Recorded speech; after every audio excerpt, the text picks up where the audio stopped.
kemudian tim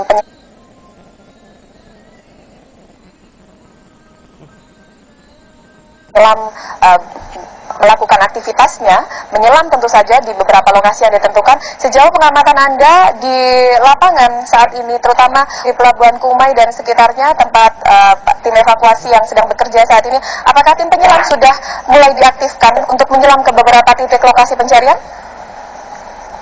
Iya, hingga saat ini memang kami tadi sempat mendengar ada informasi dari beberapa tim bahwa memang akan adanya melakukan penyelaman ke beberapa titik-titik tersebut. Namun hingga saat ini titik-titik tersebut kami masih belum mendapatkan informasi pasti titik mana saja yang nantinya akan dijadikan titik penyelaman. Namun berdasarkan informasi tidak jauh dari tempat-tempat memang yang ditemukannya benda-benda ataupun korban-korban atau jenazah-jenazah terkait hilangnya pesawat AirAsia CZ851 tersebut. Baik, Denny Swastika, terima kasih langsung dari Pelabuhan Kumai. Nanti kami akan terhubung lagi dengan Anda jika ada informasi terkini dari sana. Segera informasikan tentu saja. Terima kasih, Denny Swastika, jaga kesehatan bersama dengan teman-teman TV One di sana. Tadi sudah disampaikan bahwa cuaca syukur untuk hari ini cukup bisa mendukung proses evakuasi, terutama bagi tim penyelam yang tadi akan segera menyelam ke beberapa lokasi pencarian. Tadi saya sempat berhenti ketika seorang survivor harus berada di laut, kemudian selain paru-paru, kemudian memperhatikan organ lain adalah Letkol Ferdi. Yang penting adalah ketenangan. Ketenangan, kemudian kecepatan menuju ke permukaan itu juga perlu salah satu faktor diperhitungkan, ya.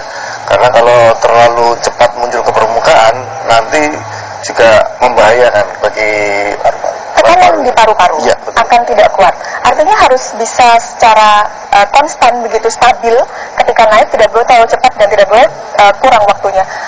Kurang bisa, tetapi ini kan biasanya cenderung orang dalam kondisi panik tidak begitu kuat menahan nafas terlalu lama. Rata-rata manusia memiliki kemampuan berapa menit untuk bertahan ketika memang katakan tadi harus mengembuskan nafas, tapi pelan-pelan, tentu itu bukan hal yang mudah, harus dilakukan oleh orang terlatih.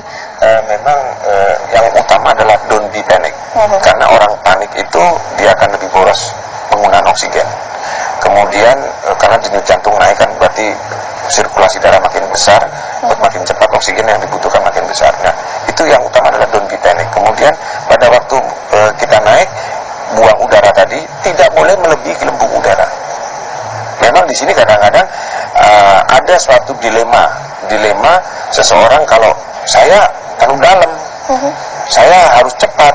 Tapi di satu sisi kalau nggak cepat, kalau saya ngikutin sesuai gelembung udara, saya tidak boleh melebihi, sambil pelan-pelan terus, tidak boleh melebihi kecepatan gelembung udara, nafas saya habis. Nah, disitulah kita harus, memang ada risiko. Ada kemungkinan tadi kalau dia terlalu cepat, dia akan pecah. Tapi kalau terlalu cepat sekali, pecah ini cepat sekali. Mungkin deadline-nya hanya 10 jam, habis itu dia akan pecah semuanya. Setelah, walaupun dia mencapai permukaan, ini pecahnya akan berlanjut. Dan suatu saat deadline-nya 10 jam, dia akan meninggal. Kecuali kalau dia ketemu tim rescue, di situ dia itu lain cerita. Baik. Nah, gitu, Pak. Di kedalaman 10 meter atau kedalaman 30 bahkan hingga 50 meter, barangkali seberapa seharusnya kita mengantisipasi waktu yang kita punya di dalam air untuk sampai ke atas permukaan laut. Tapi nanti dijawabnya. Kita juga nanti akan memperkenalkan kepada Anda bagaimana alat-alat yang biasa digunakan oleh tim penyelam kita untuk menyelam ke beberapa lokasi, terutama untuk safety atau keamanan. Sesaat lagi di Breaking News TV One.